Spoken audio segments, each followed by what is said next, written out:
जय जय।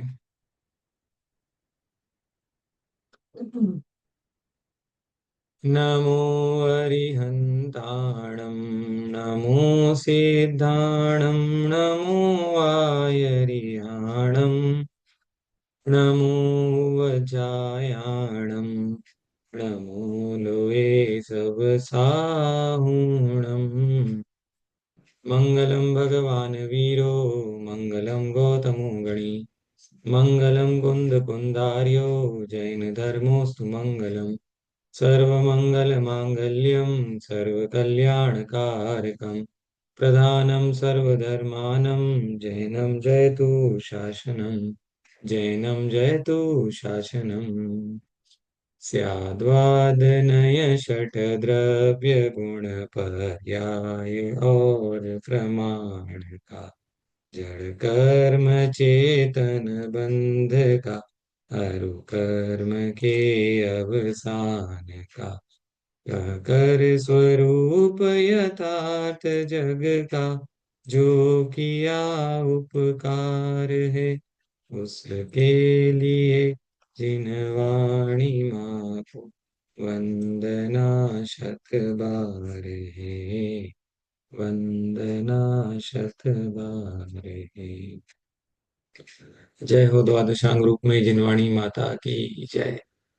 तीन भुवन में सार वीतराग विज्ञानता शिव स्वरूप शिव का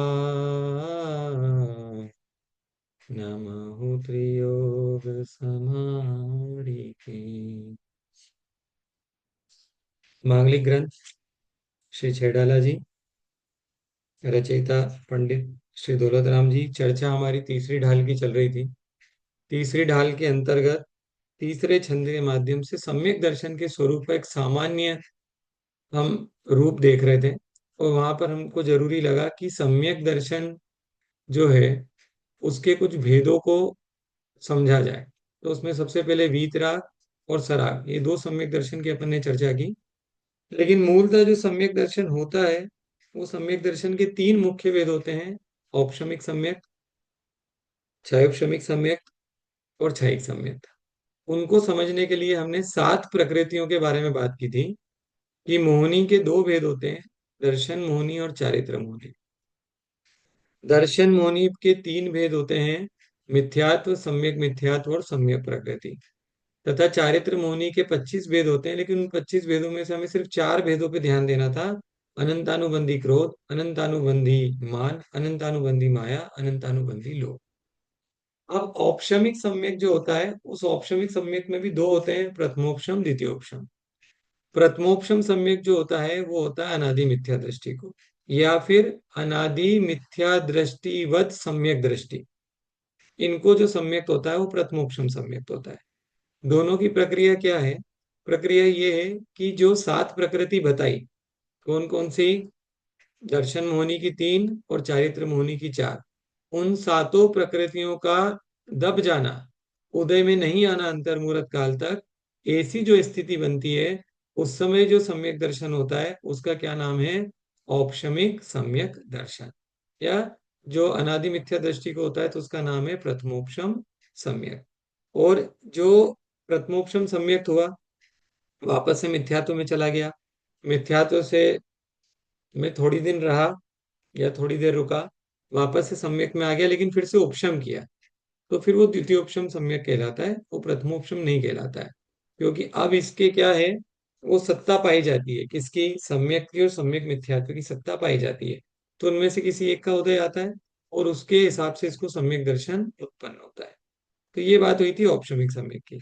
और छायोपशमिक सम्यक की क्या बात कही थी? तो छायोपशमिक सम्यक में हमने कहा था कि वो जो छह प्रकृतियां हैं, कौन कौन सी? चार तो अनंतानुबंधी की, मिथ्यात्व और सम्यक मिथ्यात्व, ये छह प्रकृतियों को दबाना भी है, और इनका जो उदय हो रहा था उसका क्षय भी करना है।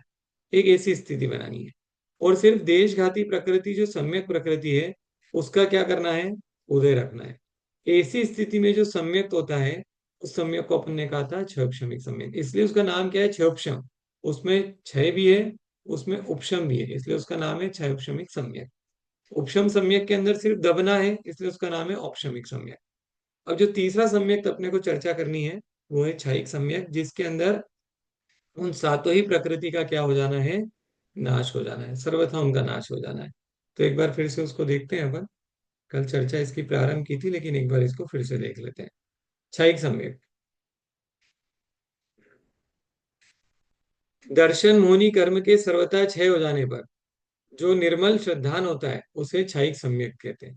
ठीक है, सर्वथा क्षय हो गया दर्शन मोहिनी का, उससे जो निर्मल श्रद्धान होता है उसे क्षयिक सम्यक कहते हैं। वह सम्यक नित्य है और कर्मों के क्षय करने का कारण है। ठीक है, मतलब वो परंपरा से साक्षात मोक्ष का कारण ही है। क्षयिक सम्यक हो गया तो अब ज्यादा भाव बचे ही नहीं है। क्षयिक सम्यक भी अगर अधिक से अधिक संसार में रहे तो तीन भाव या चार भाव, इससे ज्यादा वो संसार में नहीं रहेगा। ठीक है, इसके बाद उसको नियम से मोक्ष प्राप्त हो जाएगा। श्रद्धान को भ्रष्ट करने वाले वचनों से, तर्कों से, इंद्रियों को भय उत्पन्न करने वाले रूपों से तथा विभत्स और जुगुप्सित पदार्थों से भी चलायमान नहीं होता। उसको कैसा भी कुछ कोई भ्रष्ट करने वाले वचन कहे, उसको श्रद्धा से डिगाने की कोशिश करे, उससे कितना ही कोई तर्क करे, भय दिखावे, इंद्रियों के भोग दिखावे, ठीक है, उसको जुगुप्सा उत्पन्न करे, उससे भी वो चलायमान नहीं होता है। अधिक क्या कहा जाए, वह त्रैलोक्य के द्वारा भी चल विचल नहीं होता। क्षयिक सम्यक के प्रारंभ होने पर अथवा प्राप्ति या निष्ठापन होने पर क्षयिक सम्यक दृष्टि जीव के ऐसी विशाल गंभीर एवं दृढ़ बुद्धि उत्पन्न होती है कि वह कुछ असंभव या अनहोनी घटनाएं देखकर भी विस्मय या शोक को प्राप्त नहीं होता। तो एक बार अगर क्षयिक सम्यक दर्शन उत्पन्न हो गया तो तत्व के प्रति ऐसा श्रद्धान उत्पन्न होता है कि फिर वो कहीं भी किसी भी तरीके से चलायमान नहीं हो सकता। कुछ भी अनहोनी हो जाए, उसके जीवन में भी कुछ अनहोनी हो जाए, कुछ भी हो जाए, तो भी वो अपने क्षयिक सम्यक को त्याग नहीं करता। ठीक है, कोई क्षयिक सम्यक भी जीव का उदाहरण दे दो। सब लोगों को पता ही है, एक जीव का नाम तो मालूम ही है, क्षयिक सम्यक भी जीव। एग्जाम्पल। राजा श्रेणिक। हाँ, राजा श्रेणी क्षयिक सम्यक भी है ना। और भी उदाहरण मिल जाएंगे। राम जो थे वो क्षयिक सम्यक भी थे, भरत चक्रवर्ती जो थे वो क्षयिक सम्यक भी थे, बाहुबली जो थे वो क्षयिक सम्यक भी थे। तो पुराणों में आपको बहुत सारे ऐसे पुरुष मिल जाएंगे जो कैसे थे, क्षयिक सम्यक भी थे। ठीक है, सात प्रकृति के क्षय से क्षयिक सम्यक होता है। वह मेरु की भांति निष्प्रकम्प निर्मल व अक्षय अनंत है। ठीक है, तो ये सातों प्रकृतियों के क्षय से होता है। अब क्षयिक सम्यक का स्वामित्व। तो कौन कौन क्षयिक सम्यक प्राप्त कर सकता है, किस किस को क्षयिक, सबसे पहले तो क्षयिक सम्यक किस किस को हो सकता है, कहाँ कहाँ पे हो सकता है क्षयिक सम्यक। तो नरक गति में केवल प्रथम पृथ्वी में होता है, अन्य पृथ्वियों में नहीं। तो अगर क्षयिक सम्यक भी ढूंढने जाना है तो कहाँ पे जाना पड़ेगा, नरक में, प्रथम पृथ्वी में। प्रथम पृथ्वी में क्षयिक सम्यक भी हो सकता है। अभी राजा श्रेणिक कहाँ पर है, पहले नरक में है। ठीक है, और वो क्षयिक सम्यक भी है। वहां पर्याप्तक व अपर्याप्त दोनों के होता है, पर्याप्तक अवस्था में भी होता है, अपर्याप्तक अवस्था में भी होता है। तिर्यंच गति में तिर्यंचों को पर्याप्तक व अपर्याप्तक दोनों को होता है। तिर्यंच गति में भी क्षयिक सम्यक दृष्टि पाए जा सकते हैं। पर तिर्यंचिनियों को सर्वथा नहीं होता, लेकिन तिर्यंचिनियों को क्षयिक सम्यक नहीं होता। तो तिर्यंचों में भी जो पाए जाएंगे क्षयिक सम्यक भी, वो कहाँ पे पाए जाएंगे, तिर्यंचों में क्षयिक सम्यक भी कहाँ पे पाए जाएंगे,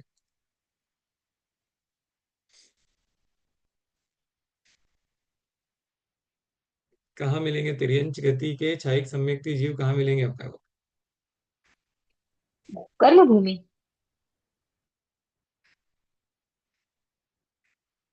कर्म भूमि में नहीं मिलेंगे, उल्टा बोल रहे हो आप। भोग भूमि में नहीं, मिल जाएंगे, भोग भूमि, सॉरी, भोग भूमि, हाँ। प्रथम नरक। है ना। भोग भूमि में मिलेंगे, कर्म भूमि में नहीं मिलेंगे। मनुष्य गति में मनुष्यों को पर्याप्तक व अपर्याप्तक दोनों को होता है। ठीक है, तो मनुष्य गति में तो पाए जाएंगे। मनुष्यनी के केवल पर्याप्तक को होता है, और अगर कोई मनुष्य नहीं है तो उसको पर्याप्तक अवस्था में होगा, अपर्याप्तक अवस्था में नहीं होगा। ये अपर्याप्तक अवस्था में क्यों नहीं होगा मनुष्यनी को, वो अपर्याप्तक अवस्था में इसलिए नहीं होगा क्योंकि अगर क्षयिक सम्यक की जो शुरुआत होती है वो पुरुष ही करता है।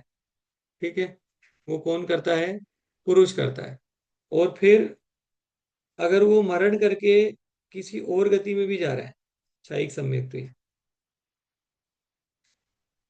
तो वो मरण करके फिर वो स्त्री में उत्पन्न नहीं होएगा। जिसने एक बार छपड़ा चालू कर दी है, ठीक है, क्षयिक सम्यक को प्राप्त करने की क्षपणा चालू कर दी है, तो वो मरण करके स्त्री में नहीं जाएगा, क्योंकि वो वहां पे ना नियम लगता है, प्रथम नरक बिन षडभुज होतेशवान भवन क्षण नारी, थावर विकलत त्रय नहीं में, थावर विकलत त्रय पशु में नहीं उपजत सम्यक धारी। तो वो मनुष्य नहीं के होगा तो पर्याप्त अवस्था में ही होगा, मतलब कि पहले क्षयिक सम्यक था और बाद में क्षयिक सम्यक प्राप्त कर लिया, वो तो हो सकता है। लेकिन क्षयिक सम्यक के साथ में मनुष्यनी में उत्पन्न हो जाए और अपर्याप्त अवस्था में रहे, वैसा हो नहीं सकता है। वो सिर्फ उसमें ही होगा, पुरुष में ही होगा, मतलब मनुष्य गति में भी पुरुष वेद के साथ में। लेकिन देवों वो में पर्याप्त। भैया, हाँ, अगर मन है, क्योंकि जो अपर्याप्तक है मतलब उसका मन नहीं है। नहीं ऐसा किसने बोला? पर्याप्तियां पूरी नहीं हुई है, उस वजह से अपर्याप्तक है। पर्याप्तियां पूरी नहीं हुई है उस वजह से अपर्याप्तक है। एक बार पर्याप्तियां पूरी हो जाएगी तो वही पर्याप्तक हो जाएगा। अभी अभी तो छह पर्याप्तियां चल रही है ना उसकी। हाँ हाँ हाँ ठीक है, वो असंगी बोल रहे हो आप, जिसके मन नहीं है वो असंगी है, हाँ अपर्याप्तक नहीं। हाँ ठीक हाँ। है, देवों में पर्याप्त व अपर्याप्त दोनों के हो सकता है, तो देवों में तो हो ही सकता है। पर भवनत्रिक व सर्व ही देवियों के सर्वथा नहीं होता, लेकिन भवनत्रिकों के नहीं होता है और सर्वी देवियों में नहीं होता है, देवों में ही पाया जाता है। ठीक है, इस तरीके से तो ये छाइक सम्यक जो है ये रिजर्व्ड है, रिजर्वेशन कैटेगरी है ये। ठीक है, दर्शन मोह की छपड़ा का प्रस्थापक, प्रस्थापक मतलब उसको स्टार्ट करने वाला कर्म भूमि मनुष्य होता है। इसका स्टार्टिंग कहाँ पे होता है? दर्शन मोह की छपड़ा का प्रस्तावक मतलब ये जो छाइक सम्यक की जो प्रक्रिया होती है, इसका जो स्टार्टिंग होता है ये कौन करता है? कर्म भूमि मनुष्य ही होता है। परंतु उसका निष्ठापक तो, निष्ठापक मतलब उसको खत्म करने वाला, उसको निष्पन्न करने वाला अबद्धायुष्क की अपेक्षा उसी स्थान में, अर्थात जहां प्रारंभ किया था ऐसी उस मनुष्य गति में, तो जहां शुरू किया था वहीं पे खत्म करे। नहीं तो विमानवासी देवों में, भो भूमि मनुष्य व तिर्यंचों में, और धर्मा नामक प्रथम नरक पृथ्वी में भी होता है। क्योंकि बद्धायुष कृतकृत्य वेदक सम्यक दृष्टि मरकर चारों गतियों में उत्पन्न होता है। देखो इसको समझा देता हूँ मैं, क्या है ये, क्या बोलना चाह रहे हैं वो। शुरुआत कहाँ पर होगी? छायिक सम्यक को प्राप्त करने की शुरुआत कहाँ पे होगी? शुरुआत तो मनुष्य गति में ही होगी, और वो भी किसकी होगी? कर्म भूमि के मनुष्य की होगी। तो शुरुआत तो हो गई। अब ये सोचो कि वो उसने छपना प्रारंभ की, और छपना प्रारंभ करके उसका बीच में क्या हो गया? देहांत हो गया। ठीक है, लेकिन वो जो छपड़ा की प्रोसेस थी वो कंटिन्यू है, जो छपड़ा की प्रोसेस है वो कंटिन्यू है। ठीक है, तो अब उसने क्षयिक सम्यक को प्राप्त करना तो शुरू करा था मनुष्य गति में, लेकिन अब मरण करके वो कहाँ जा सकता है? मरण करके उसने जो भी आयु बांधी थी तो चारों गतियों में जा सकता है। बराबर है, तो मनुष्यों से मनुष्यों में जा सकता है। तो मनुष्यों से मनुष्यों में गया तो कौन सा मनुष्य होगा? भोग भूमि का मनुष्य होगा। अगर यहाँ पे छपना प्रारंभ करी कर भूमि में, ठीक है, तो छपना प्रारंभ करी है, और क्योंकि उसने क्षयिक सम्यक के लिए प्रारंभ किया है तो मरण करके वो नियम से भोग भूमि का ही मनुष्य बनेगा, वापस से कर्म भूमि का मनुष्य नहीं बनेगा। और वहां जाके अपनी छपना पूरी करके वहां पे क्षयिक सम्यक दृष्टि हो जाएगा। अगर उसने पहले से तिर्यंच गति बांध रखी थी तो मरण करके वापस से भोग भूमि का ही तिर्यंच बनेगा। इसलिए अपन ने बोला ना कि कहाँ पे पाया जाएगा, तो भोग भूमि में पाया जाएगा वो तिर्यंच, यहाँ नहीं पाया जाएगा। कहाँ पर? कर्म भूमि में। आई बात समझ में? तो वो वहां जाकर के फिर पूरी करेगा अपनी छपड़ा, तो वो एक वो हो गया। फिर अगर वो मान लो उसको देवों में जाना है तो ठीक है, विमानवासी देव होएगा वो, उसमें तो कोई प्रॉब्लम ही नहीं है। और अगर नर्क, नर्क की आयु बांध रखी है तो फिर धर्मा नामक प्रथम पृथ्वी में जाकर के जो है उसकी क्षपणा पूरी होगी। तो इस तरीके से ये चारों गतियों में सम्यक दृष्टि मरकर उत्पन्न हो सकता है, और वहां पर जाकर के अपनी क्षपणा पूरी करके क्षयिक सम्यक हो सकता है। तो भैया सम्यक एक दर्शन। क्वेश्चन था। हाँ बोलिए, बोलिए। जब ये शुरू करते हैं शाइक सम्यक दृष्टि का, तो वो कौन, उनका कोई मतलब गुणस्थान मुनि दीक्षा अवस्था होती है या कोई सामान्य होते हैं? नहीं, बस ये होना चाहिए कि पहले से उसको सम्यक होना जरूरी है। कहने का मतलब ये कि प्रथमोपशम सम्यक वाला नहीं करेगा, जो भी करेगा वो छायोपशमिक सम्यक वाला ही करेगा। ठीक है, तो छायोपशमिक सम्यक तो किसी के भी हो सकता है, मुनियों के भी हो सकता है, श्रावक के भी हो सकता है। ठीक है, क्योंकि राजा तो श्रेणिक जो इसके थे लिए वो कभी। व्रत व्रत ग्रहण करना ऐसा जरूरी नहीं है, उसके नहीं बाद नहीं, मिलेगा जो भी है? वो सब परिणामों की विशुद्धि है, व्रत आदि की बात नहीं है। अच्छा। क्योंकि राजा श्रेणिक अच्छा। तो व्रती नहीं थे, राजा श्रेणिक तो व्रती नहीं थे। ठीक है, तो भी हुआ उनको। तो वो कोई कंडीशन नहीं है, मुनियों के भी हो सकता है, श्रावक के भी हो सकता है। बस कंडीशन क्या है, ये क्षायिक सम्यक जो होता है ना, केवली के पादमूल में ही होता है। हाँ। ठीक है, तो उसकी शुरुआत जो होती है वो केवली के पादमूल में होती है, फिर बाद में उसका जो निष्ठापन होता है वो किसी भी गति में कहीं पे भी हो जाए, चारों गतियों में जो जगहें बताई है, लेकिन शुरुआत जो है वो केवली के पादमूल में ही होती है। इसलिए मैंने कल पूछा था कि हमको हो सकता है क्या, तो उत्तर ये था कि हमको नहीं हो सकता, हम्म। क्योंकि हम हमारे लेकिन पास वर्तमान केवली नहीं है। भैया ये जैसे अब इसका निष्ठापन बोला आपने, तो हम्म निष्ठापन हमको ऐसा लेना चाहिए कि जैसे इसको तो नहीं बोल सकते ना, निष्ठापन का मतलब जैसे चारों की चारों कषाय नष्ट हो गई, हम्म अनंतानुबंधी वाली, हम्म। और वो सम्यक प्रकृति का जो बंध हुआ उसको निष्ठापन बोलेंगे ना, तब वो मतलब ये सातों मतलब। प्रकृतियों का पूर्ण क्षय होना, ये सातों अच्छा, प्रकृतियों का हाँ। पूर्ण क्षय होना, सो उसका निष्ठापन है, उससे क्षयिक सम्यक तो उत्पन्न होता है। ठीक है, तो हम ये बोल रहे हैं कि उसकी शुरुआत तो यहाँ पे मनुष्य गति में हो जाएगी, भोग भूमि में, केवली के पादमूल में, लेकिन वो यहीं पे खत्म हो जाए जरूरी नहीं है। उस वो खत्म चार आगे के भाव में भी हो सकती है, मरण की अपेक्षा है ये कथन।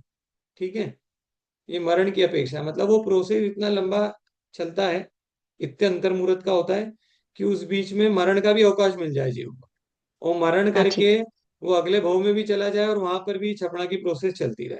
तो ये स्पेशल केस है। अगर मरण नहीं हुआ तो फिर तो वो इसी मनुष्य गति में क्षयिक सम्यक प्राप्त कर लेगा। ठीक है, जहां पे उसने शुरू किया है, ऐसा। आई बात में, ऐसा ही। तो ये क्षयिक सम्यक की बात हुई। और कोई प्रश्न है इसके अंदर, क्षयिक सम्यक संबंधी कोई प्रश्न?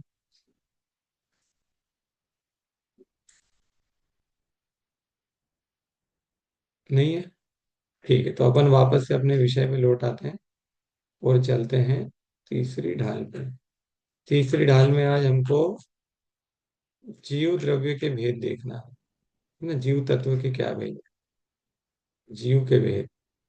अब ये विषय यहाँ पे थोड़ा आसान हो जाएगा, जो थोड़ा बहुत जिनका पढ़ा हुआ है उनके लिए तो बहुत ही आसान हो जाएगा, समझते जाते हैं हम।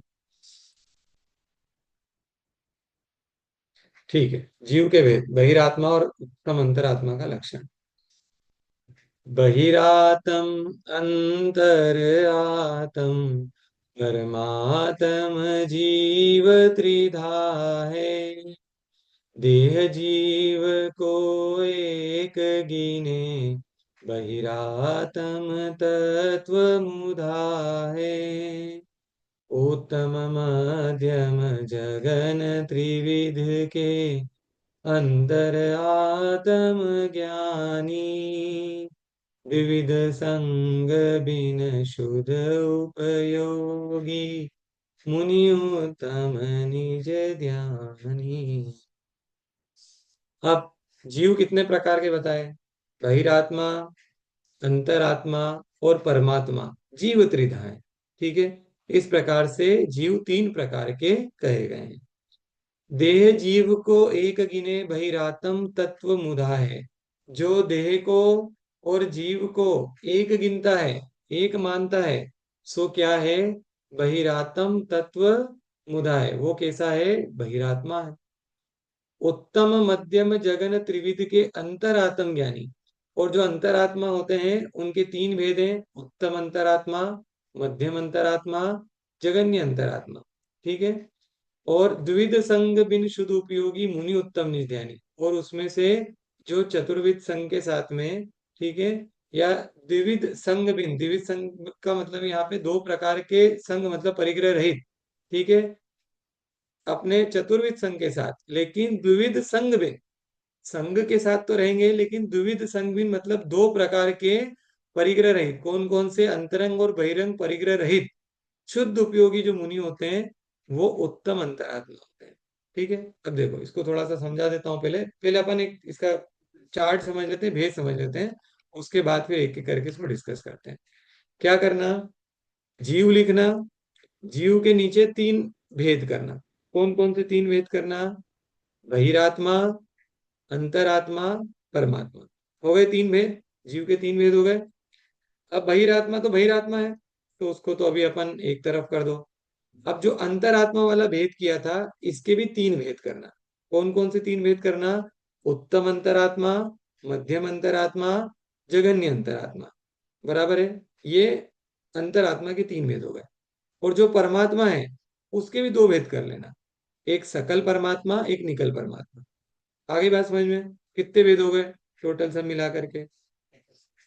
बहिरात्मा, अंतरात्मा, परमात्मा। बहिरात्मा के कोई भेद नहीं करना। अंतरात्मा के कितने भेद करना? तीन भेद करना, उत्तम अंतरात्मा, मध्यम अंतरात्मा, जघन्य अंतरात्मा। और परमात्मा के भी दो भेद करना, सकल परमात्मा और निकल परमात्मा। ठीक है, इस तरीके से जीव तत्व के भेद करना, या जीव द्रव्य के भेद करना। ठीक। अब देखते हैं अपन इसको, क्या क्या चीजें हैं ये। इसका कोई वो भेज दूंगा मैं आपको, फोटो भेज दूंगा, तो उससे आपको डिवीजन समझ में आ जाएगा। आज दौलत राम जी ने तृतीय ढाल के चतुर्थ छंद के माध्यम से ज्ञान दर्शन स्वरूपी जीव को एवं उसके भेदों को वर्णित किया है। बहिरात्मा, अंतरात्मा और परमात्मा के भेद से जीव तीन प्रकार का है। ठीक है। मोक्ष पाउड़ में आचार्य कुंद कुंद स्वामी कह रहे हैं कि जिसका मन भाय धनादिक में तत्पर है। अब देखो बहिरात्मा के लक्षण बता रहे हैं। मोक्ष पाउड़ में आचार्य कुंद कुंद स्वामी कह रहे हैं कि जिसका मन भाय धनादिक में तत्पर है, वह इंद्रियों के द्वारा अपने स्वरूप से च्युत है, अपने स्वरूप को नहीं जान रहा है। वह अपनी इंद्रियों को ही आत्मा मानता हुआ अपनी देह को ही आत्मा मानता है। ऐसा मिथ्या दृष्टि बहिरात्मा है। ये बहिरात्मा क्या है? नियम से मिथ्या दृष्टि है। और इसकी मुख्य पहचान क्या है?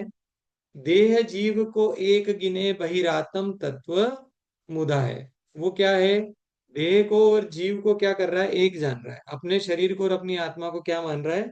एक मान रहा है। एक और अखंड अविनाशी अद्वैत आत्मा, एक और अखंड अविनाशी अद्वैत आत्मा, और दूसरी ओर उससे बिल्कुल विपरीत गलन पूर्ण क्षणिक विनाशशील यह शरीर।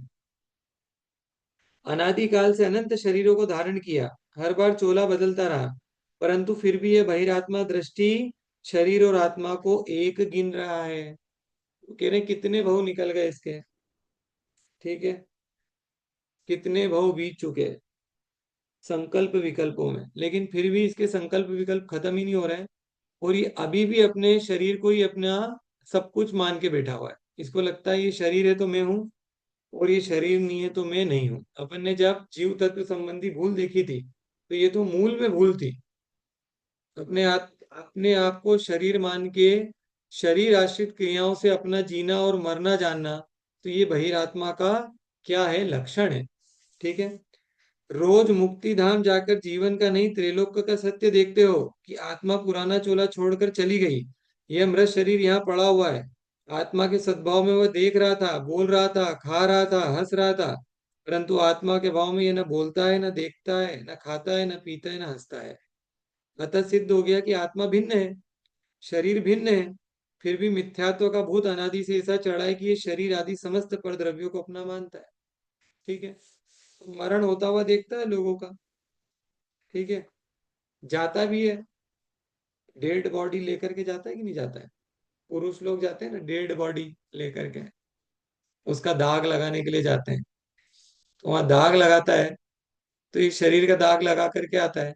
लेकिन इतने दाग लगा दिए, इतने मरण हो गए, फिर भी इसको इस बात की का भान ही नहीं होता है कि ये जो हो रहा है ये सब शरीर पे चल रहा है।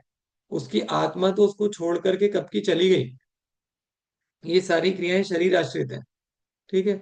लेकिन इसको ऐसा लगता है कि देखो, वो मर गया, शरीर जल गया तो मर गया। शरीर के जलने से मरण हुआ उसका। कब हुआ था मरण उसका? उस जीव का मरण तब हुआ था जब आत्मा उसके शरीर में से उसको छोड़ गई थी। उसी समय उसका मरण हो गया था। और अपन कहते हैं कि नहीं, अभी इसको जला के आते हैं तब इसका मरण जो होएगा पूरा होएगा। ऐसा नहीं है। और ये बात, तो अब तो ये बात हमको समझ में आ जाना चाहिए। ठीक है। अब इसको कितनी बार समझाया जाए, और कितनी बार इसको शास्त्रों में आचार्य हमको बार बार ये बात बताए। अब ये तो एक सीधी सी बात है कि शरीर आत्मा से भिन्न है। अब इसका श्रद्धान कर लो, और बहिरात्मा से निकल करके अंतरात्मा हो जाओ। और अगर यही प्रतीति बनी रहेगी तो बहिरात्मा पना फिर छूटेगा ही नहीं कभी भी। ठीक है। जो आत्मा बाहरी पर पदार्थों में अटकी है, आध्यात्म के प्रति बहरी बनी है। क्या बोला? आध्यात्म के प्रति बहरी हो गई है।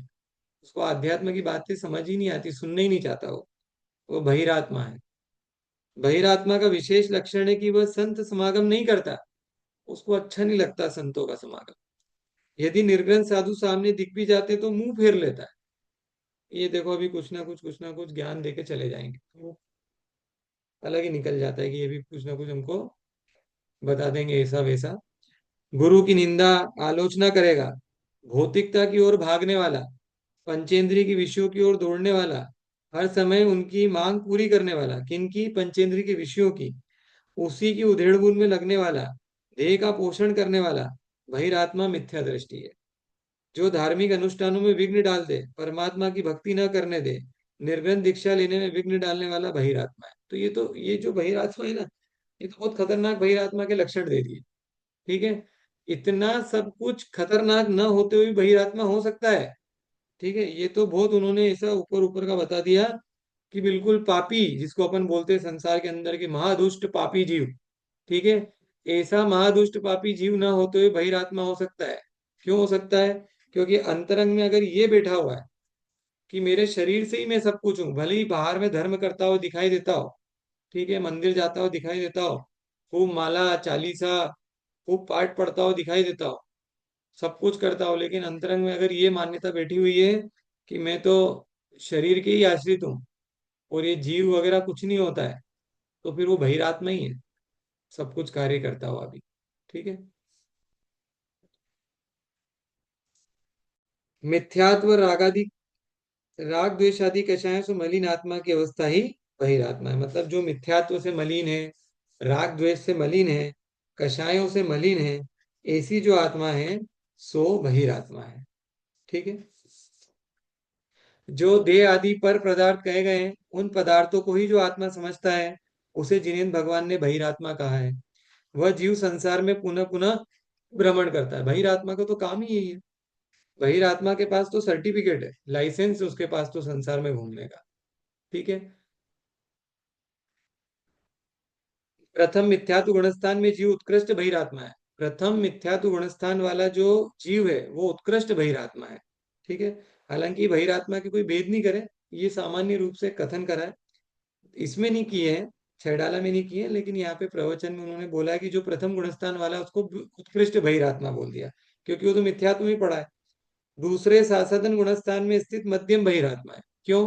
क्योंकि ये सम्यक रूपी पर्वत से गिर करके मिथ्यात्व रूपी वन को जाने वाला है, इसलिए इसको क्या बोला? मध्यम बहिरात्मा। और तीसरे मिश्र गुणस्थान वाले जगन्य बहिरात्मा है, और जो मिश्र गुणस्थान वाला है उसको जगन्य बहिरात्मा बोल दिया। ठीक है, इस तरीके से आई बात समझ में? बहिरात्मा कौन है? ठीक है, बहुत सारे लक्षण हैं जो भी अपन पढ़ के आए ना, वो सब अग्रहित मिथ्यात्व के अंदर जो अपन ने जो कुछ भी लक्षण पढ़े, वो सब बहिरात्मा के ही लक्षण है। जो दूसरी ढाल में जितने भी मिथ्यात्व के लक्षण पढ़े हैं, वो सब बहिरात्मा के ही लक्षण जानना। ठीक है। इसके आगे आत्मा की द्वितीय अवस्था है, तो इसके आगे बढ़ते हैं। ठीक है। अंतरात्मा की। अब ये बहिरात्मा से बाहर निकल करके कोई जीव क्या होता है? अंतरात्मा होता है। जो शरीर को आत्मा से भिन्न जानता है वह अंतरात्मा है। जो शरीर को आत्मा से भिन्न जानता है वह अंतरात्मा है। ठीक है। इसीलिए उसका नाम अंतरात्मा रखा, क्योंकि वो अपनी आत्मा को अब जानने लग गया है, उसकी अंतर पे दृष्टि पड़ गई है, इसलिए अंतरात्मा।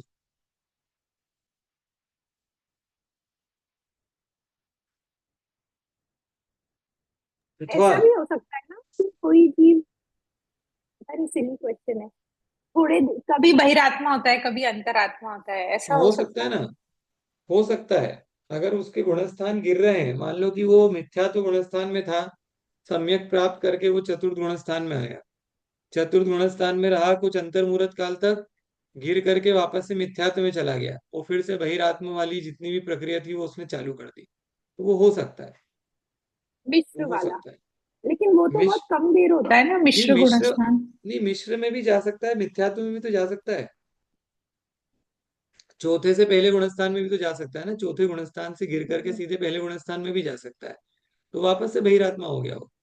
मिथ्यात्व गुणस्थान में तो नियम से बहिरात्मा ही है वो, उसमें कोई वो नहीं है दो रहा है, कि अगर वो मिथ्यात्व गुणस्थान में तो बहिरात्मा पना ही है उसके, अंतरात्मा पना नहीं है। अंतरात्मा पने के लिए कम से कम भी चतुर्थ गुण स्थान होना तो जरूरी है जीव का। ठीक नहीं, है। जैसे कुछ ही घंटे के अंदर, जैसे कोई एक घंटा अपन ने पर्टिकुलर पकड़ा दिन का, तो ऐसा हो सकता है कि कभी वो बहिरात्मा है कभी अंतरात्मा है? ऐसा नहीं? हो सकता है, लेकिन उसके लिए उसको सम्यक भी होना जरूरी है। ठीक है, मतलब जिसके सम्यक हुआ हो और जिसके ऊपर मतलब इतने परिणामों में उसके वो चल रहा है कि कभी वो पहले गुणस्थान में कभी चौथे गुणस्थान में, ऐसा हो सकता है। गणित के हिसाब से ऐसा संभव है, क्योंकि अंतर अंतर मुहूर्त के काल होते हैं ना इनके। तो एक दिन में ऐसा हो सकता है कई बार। ठीक है। लेकिन सामान्य रूप से अगर चर्चा करेंगे तो अपन यही कहेंगे कि जो मिथ्या दृष्टि है सो बहिरात्मा है, बहिरात्मा है तो उसको अंतरात्मा होना ही पड़ेगा। ऐसा पर हो सकता है। बहिरात्मपने से मुक्त होकर आत्मा के समीचीन श्रद्धांत से ये जीव अंतरात्मपने को प्राप्त हुआ है। जो अभी तक इंद्रिय विषयों में आसक्ति थी, मन बार बार बाहर की ओर भाग रहा था, अब वह शांत होकर आत्मा के ध्यान में प्रभु की भक्ति निर्ग्रंथ गुरु के चरणों में लवलीन हो रहा है। ठीक है, परिणति चेंज हो गई। अनंत काल बीत गए बहिरात्म पने में दौड़ते दौड़ते, परंतु आज तक इस जीव ने अंतरात्मा अवस्था अपने तत्वार श्रद्धांत से प्राप्त नहीं की है। कितना काल हो गया दौड़ते दौड़ते। ठीक है। बहिरात्म पने में रहते रहते अनंत काल बीत गया, अंतरात्मा पने को प्राप्त ही नहीं किया था। अब अगर इस जीव ने अंतरात्म पने को प्राप्त किया है, अंतरात्म पने को प्राप्त करके अब वो क्या हो जाएगा, शांत हो जाएगा। शांत हो जाएगा मतलब ऐसा शांत नहीं हो जाएगा, उसकी आत्मा शांति को प्राप्त करेगा। ठीक है। उसके मन को अब शांति मिलेगी, वो प्रभु की भक्ति ध्यान निर्गन गुरु के चरणों में लवलीन रहेगा। ठीक है। अब उसकी परिणति क्या होगी, बदलेगी। क्यों? क्योंकि ये अंतरात्मा है। अंतरात्मा सिर्फ धार्मिक क्रियाएं करेगा, वो क्यों करेगा बहिरात्मिक क्रियाएं। ठीक है। दौलत राम जी कह रहे हैं ये अंतरात्मा भी तीन प्रकार का है। उत्तम अंतरात्मा, मध्यम अंतरात्मा और जघन्य अंतरात्मा। ठीक है। उत्तम मध्यम जगन त्रिविध के अंतरात्म ज्ञानी। अविरत गुणस्थान में उसके योग्य अशुभ लेश्य से परिणत जगन्य अंतरात्मा है। चौथे गुणस्थान वर्ती जो जीव है, अविरत गुणस्थान बोला ना, तो अविरत गुणस्थान में उसके योग्य अशुभ लेश्य से परिणत जगन्य अंतरात्मा है। चौथे गुणस्थान वर्ती वो कौन सा है, जगन्य अंतरात्मा है। ये जिनेन्द्र भगवान के चरणों के भक्त होते हैं, अपनी निंदा करते हैं एवं गुणों को ग्रहण करने में बड़े अनुरागी होते हैं। गुणों को ग्रहण करने में बड़े अनुरागी होते हैं, मतलब ये अच्छे गुणों को ग्रहण करना चाहते हैं। देश विरत गुणस्थान से क्षीण कषाय गुणस्थान के बीच जो 7 गुणस्थान है, उनमें परिणत मध्यम अंतरात्मा है। और देश विरत मतलब पांचवा गुणस्थान, ठीक है, से क्षीण कषाय गुणस्थान मतलब 12वां गुणस्थान के बीच जो 7 है, मतलब 5, 6, 7, 8, 9, 10, 11 और 12, ये 7 गुणस्थान हो गए। 5 से 12 तक के बीच जो 7 गुणस्थान है, उनमें परिणत मध्यम अंतरात्मा है। कैसा अंतरात्मा है, मध्यम अंतरात्मा है। इनमें श्रावक के व्रतों का पालन करने वाले गृहस्थ और प्रमत्त गुणस्थानवर्ती आदि मुनिराज होते हैं। ठीक है। ये जिन वचन में अनुरक्त उपशम स्वभावी एवं महापराक्रमी होते हैं, एवं क्षीण कषाय गुणस्थान में उत्कृष्ट अंतरात्मा होते हैं।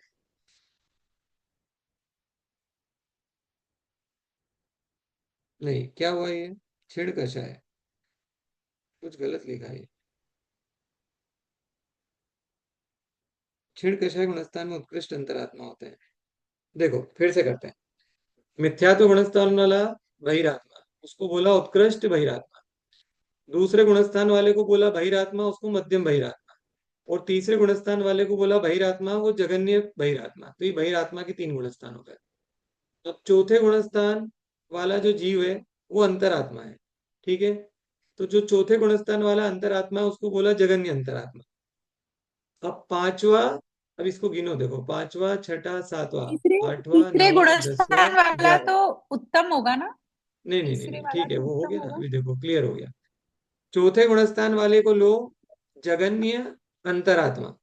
ठीक है। और पांचवे से लेके 11वां, 11वां मतलब कि उपशांत मोह। ये एक्चुअल में यहाँ पे ना किताब में गलत लिखा हुआ है, इसलिए कंफ्यूजन हुआ। ये क्षीण कषाय नहीं होगा, ये उपशांत कषाय होगा। शांत कषाय। ठीक है। फिर से बोल रहा हूं। चौथे गुणस्थान वाला जगन्य अंतरात्मा, पांचवा छठा सातवां आठवां नवा दसवां और 11वां, ये 7 गुणस्थानों में पाए जाने वाले जो श्रावक या मुनि, सो क्या है, मध्यम अंतरात्मा। और जो 12वें गुणस्थान में पाए जा रहे हैं मुनि, सो क्या है, उत्तम अंतरात्मा। ठीक है। चौथा गुणस्थान अविरत सम्यक, पांचवा गुणस्थान देश संयम, छठा गुणस्थान प्रमत्त विरत, सातवां गुणस्थान अप्रमत्त विरत, अपूर्वकरण, अनिवृत्तिकरण, सूक्ष्म सांप्राय। ये हो गए 8वां, 9वां और 10वां। और 11वां हो गया उपशांत कषाय। ठीक है, तो ये हो गए 11 गुणस्थान। तो 5वें से लेके 11वें गुणस्थान तक के जीव जो हैं सबको क्या लेना, मध्यम अंतरात्मा। और जो 12वें गुणस्थान मतलब क्षीण कषाय गुणस्थान में जो मुनिराज हैं, जो बस अंतर मुहूर्त के अंदर अब परमात्मा होने वाले हैं, उनको क्या बोला, उत्तम अंतरात्मा। ठीक है। ये सब मेरे को लिख के देना पड़ेगा आप लोगों को, तभी ये चीजें याद रहेगी। ठीक है। ये जिन वचन में अनुरक्त उपशम स्वभावी एवं महापराक्रमी होते हैं, क्षीण कषाय गुणस्थान में उत्कृष्ट अंतरात्मा होते हैं। ये जीव 5 महाव्रतों से युक्त होते हैं, धर्म ध्यान और शुक्ल ध्यान में सदा स्थिर रहते हैं, तथा जो समस्त प्रमादों को जीत चुके हैं, ऐसे उत्कृष्ट अंतरात्मा है। ठीक है, समस्त प्रमादों को जीत लिया है। समस्त प्रमादों को इसलिए जीत लिया क्योंकि उनके कषाय बची नहीं ना। क्षीण कषाय बोला मतलब कि क्या हुआ, क्रोध मान माया लोभ के जितने भी भेद थे, ठीक है, उन सबको इन्होंने क्या कर दिया है, नष्ट कर दिया है। बहिरात्मा भाव आत्मा का स्वभाव नहीं है। मिथ्यात्व रूपी विष का सेवन करने से यह आत्मा जो विषैली हो गई है, वही तो बहिरात्मा अवस्था है। जिस दिन इस मिथ्यात्व के विष का वमन हो जाएगा, उसी दिन ये अंतरात्मा एवं परमात्मा भाव को प्राप्त हो जाएगा। तो उन्होंने वही बोला कि बहिरात्मा होना आत्मा का स्वभाव नहीं है।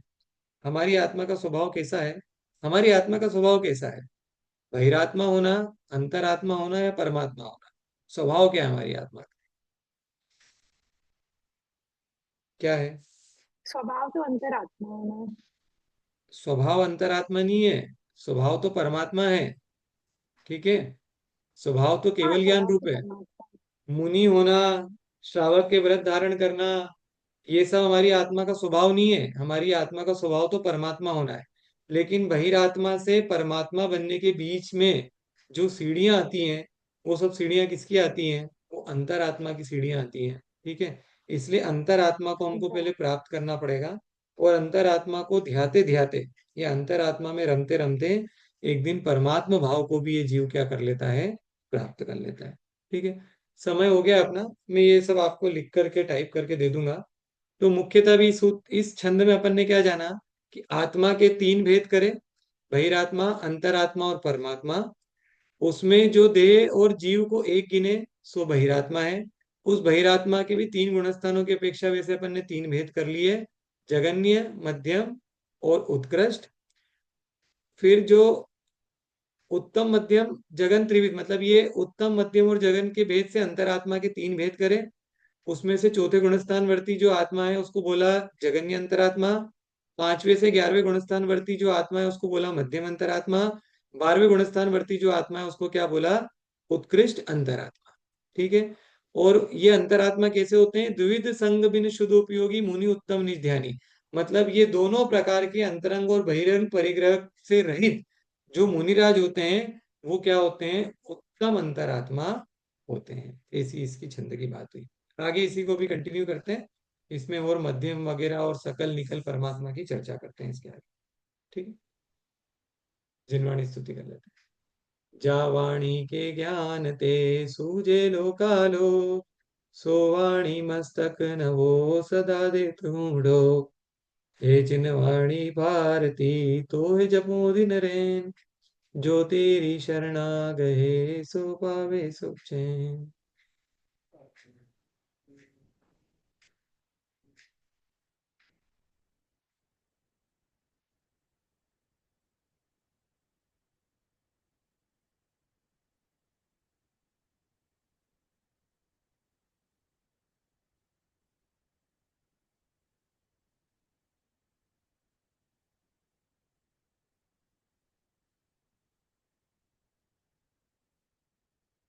जय हो द्वादशांग रूपमयी जिनवाणी माता की जय। जय जैन सभी।